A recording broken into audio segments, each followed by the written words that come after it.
നമുക്ക് ഏറ്റവും ഇഷ്ടമുള്ള ഭക്ഷണമാണ് നമ്മൾ എന്നും കഴിക്കുന്നത്.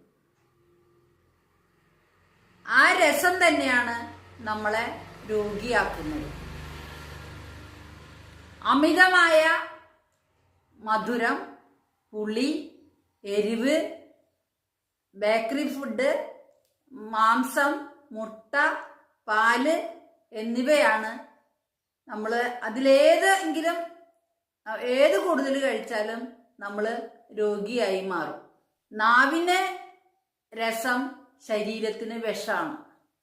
അപ്പൊ അതുകൊണ്ട് ഒരു സമതുലിതമായ ഭക്ഷണ രീതി ഉൾക്കൊള്ളുകയാണെങ്കിൽ നമ്മൾ രോഗവിമുക്തരായിട്ട് ആരോഗ്യത്തോടെ ജീവിക്കാൻ പറ്റും.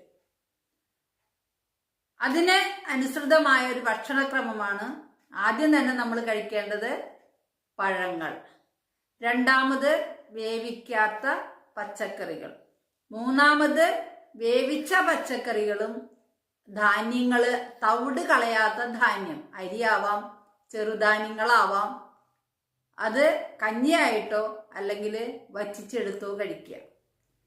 ഈ ഭക്ഷണ രീതി ഫോളോ ചെയ്താൽ ഒരു രോഗവും ഇല്ലാതെ നമുക്ക് ജീവിക്കാനായിട്ട് പറ്റും.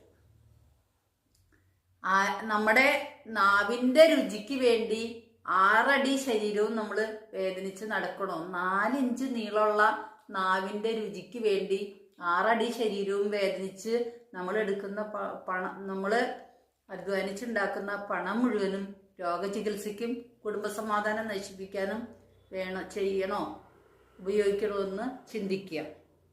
ഇഷ്ടത്തിന് പ്രാധാന്യം കുറച്ച് ആരോഗ്യത്തിന് മുൻതൂക്കം കൊടുത്താൽ തീർച്ചയായിട്ടും ഒരു സന്തോഷപ്രദമായ കുടുംബജീവിതം നയിക്കാൻ എല്ലാവർക്കും സാധിക്കും. നന്ദി.